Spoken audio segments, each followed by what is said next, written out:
Last year, you heard the same advice everywhere. Learn to code. It's the king skill. You jumped into Python, C++, late nights, hoping a six-figure salary would save your life. Wake up. You invested in a ladder with steps being pulled out. I am Max, from 5 years ahead. Future log begins, and here is what you do not want to hear. In my era, sitting there and typing code line by line is no longer a wealth skill. It is turning into cheap labor. The shock is this. The winners are not always the most technical people. Some people can barely explain a computer, but they understand customers and business. They use something called vibe coding, building software in plain English, and turning ideas into products. The losers are the ones who still believe syntax is power. In this video, I will break that illusion and give you 8 survival skills that separate winners from the people left behind. In 2026, how can a person type a few English sentences and create what used to take an entire engineering team? Why stop coding sounds like a joke, but is becoming serious advice. Could it be the technical barrier is collapsing?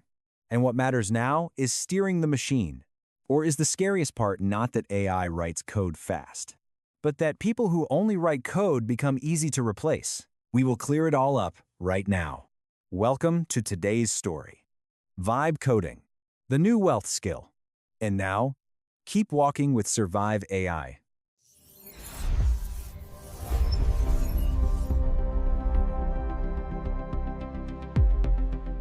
Right now, hold on to 3 questions.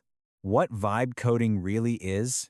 Where programmers go if everyone can build software? And which 8 skills decide if you end up on the winning side, or the side that gets pushed out? Meet Noah. He is 32 and works in marketing for a dog training chain in Texas. Noah cannot write a single line of code. He used to think, if he wanted an app for booking and tracking training progress, he would need developers, specs, months of waiting, and a prayer the project would not crash. Then one night, Noah sits at his kitchen table, opens his laptop, and starts talking to AI like it is a coworker. He describes real life, who his customers are, what problems they have, what the booking screen should look like, how reminders should work, how notes should be saved for each dog. AI returns a draft. Noah edits it using customer language, not engineer language. 2 days later, he has a working demo, good enough to show partners. In that moment, Noah learned something cold. The competition moved from technical skill to intent. This is why vibe coding is rising. Before, building even a small app could cost tens of thousands of dollars, take months, and still fail. Now the cost of a first draft can drop to a level that feels unreal. Not because AI is magic, because the most expensive part used to be repetitive typing and repetitive debugging, and the machine carries that load now. But do not celebrate too early. When production gets cheap, the market floods. Flooded with similar apps, similar websites, similar content. And when everyone can build, the question turns ruthless. Who builds what customers actually want? And who turns it into money? That is the trade-off of the new era. People who cannot code can enter the game. At the same time, people who only code get pushed into a cheap race. Most people use AI the wrong way, and that is why they will lose. They give a vague sentence, get a generic output, then call it a product. Noah does not do that. He understands vibe is not random inspiration. Vibe is clear logic, spoken in normal language, clear enough that the machine cannot misunderstand it. He does not learn syntax. He learns how to define the problem and set constraints. The second thing that saves Noah is not AI. It is documentation discipline. He writes rules, user flows, error handling, and what done actually means. AI can be powerful, but it is blind if your input is blind. Clear structure turns AI into an engine. Messy input turns AI into a trash printer. But these are only 2 skills. There are 6 more, and they decide if you become the driver of the machine or the person watching it run past your life. Here is the first slap of vibe coding. It does not kill programming with speed. It kills it with expectations. When Noah has a demo in 2 days, his boss's brain starts thinking, then why does another project need 6 weeks? From that moment, deadlines shrink like rubber bands. Every engineering team gets pushed to ship a draft first, then fix it later. But fix it later means you are living in a minefield. Software that runs is not the same as software you can trust. AI can write something that looks correct, then hide a tiny bug that breaks data, messes up payments, or kills customer trust overnight. And when the market floods with similar apps, the most valuable thing is no longer having an app. It is whether you would let real people use it. This is where the game flips. The winner is not the fastest builder. The winner is the person who can keep a product alive in the real world. Noah shows the demo, and people clap. Then the hard questions show up. What if a customer clicks the wrong thing? What if the internet is weak? What if the system sends the wrong appointment time? This is where the difference becomes obvious. There is building something you can see, and there is owning something that works. AI can spit out screens, but it will not stand in front of a customer and apologize when everything breaks. And inside a company, the person who gets woken up at midnight is not a chatbot. It is a human. So the expensive part of software is shifting. From typing code to verification, from writing features to protecting risk. That is why many mid-level engineers get their pay squeezed. The work they used to do, repetitive building and repetitive fixing, gets priced as a commodity. If you do not climb into responsibility, you get trapped in the cheap race. No matter how hard you work, the second slap hurts more. When everyone can build, the market stops trusting anything new. Apps launch in waves. Landing pages in waves. Features in waves. But users trust slower, and they open their wallets less. This is where Noah's third skill shows up. He does not chase more features. He chases the right testing where. He puts the demo in front of a few tough customers, listens to the complaints, watches where they get stuck, then fixes the exact moment they quit. He does not measure with vibes. He measures with real behavior. This sounds normal, but in the AI era, it becomes a weapon. If you create products with no testing, no data, and no optimization, you are choosing to lose. And for engineers too, if you only know how to make it run, you get replaced.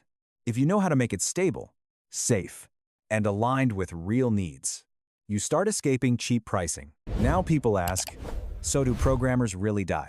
No. The code typist dies. The driver survives. Noah meets a senior engineer who never flexes languages or frameworks. He only asks, what load should this system handle? Where is the biggest risk? Why will customers come back? Then he uses AI like a support team to move drafts fast. But he keeps one habit. Verify. Contain. Lock standards before shipping. Noah learns the fourth skill. Setting constraints. Not to make AI harder, to save yourself from consequences. And the fifth skill. Talking to real humans, so ideas become action. The deeper Noah goes, the clearer it gets. The winners are not the fastest writers. They are the ones who can orchestrate machines and people. But I will be blunt. If you want to reach that level, you must drop an old ego. The ego that says, I know syntax, so I have power. Replace it with a new standard. I create outcomes, so I have value. Noah starts doing something he avoided before. He logs his decisions. Why he chose this flow. Why he removed that feature. Which risk he accepted. When you do that, you are not only building an app, you are building trust. The one thing AI cannot mass produce. This is why vibe coding is not a lazy game. It is a disciplined game. Next, I will lock in the remaining skills, not theory. The skills that decide who becomes the driver of the machine and who watches it pass through their life. The remaining skills are not nice to have. They are how you avoid the biggest vibe coding trap, building something that looks like a product, then pretending it is one. When everyone can generate features, the rare thing is not features. It is trust. It is the moment a user dares to enter a card number, dares to leave data, and dares to come back a second time. That is why winners in 2026 will not get paid for knowing syntax. They get paid for protecting consequences.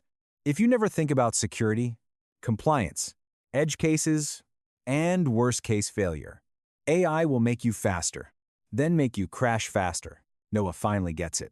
Speed is only the ticket in. Standards.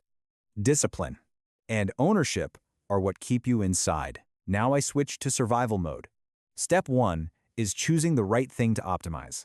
Do not optimize for more features. Optimize for one measurable outcome with real money behind it. Lower cancellations, more bookings, more repeat customers, fewer errors during use. When you tie a product to a measurable outcome, you stop building software to show off. You start building software to survive. Next, set constraints before you ask for code. Write the user flow. Define what done means. Define what must never happen. Then you let AI run. Because AI is powerful, but it is blind if you are vague. Clear structure turns AI into an engine. And an engine is only valuable if you hold the steering wheel. The next skill is verification as a habit, not a fire drill. Noah does not wait for the product to break. He finds 3 real users, watches where they get stuck, and fixes the exact point they quit. When the market is flooded with lookalike apps, users do not pay for a good idea. They pay for an experience that does not make them regret clicking. Another skill is writing the why behind decisions. Why you chose this flow? Why you removed that feature? What risk you accepted?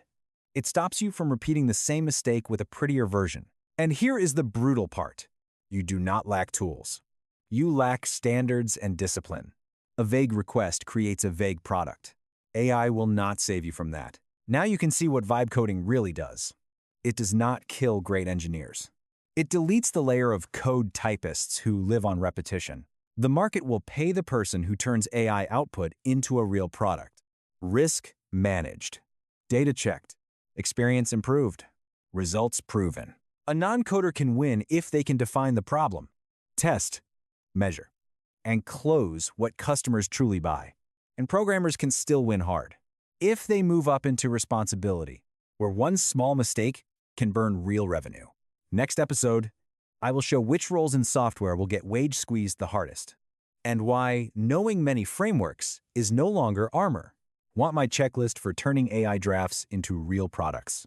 The standards, the testing loop, and the safety rules that keep you out of disaster. Comment checklist and subscribe to Survive AI. Here is the final line. Vibe coding will not make you rich just because you talk to a machine in English. It makes you rich when you have high enough standards to turn drafts into something that survives real users. If you only chase speed, you get pulled into the cheap race. If you keep ownership, verification, and discipline, you move into the zone that gets paid for certainty. I am Max. I will see you in the next episode, where we talk about how to keep value when everyone can build an app.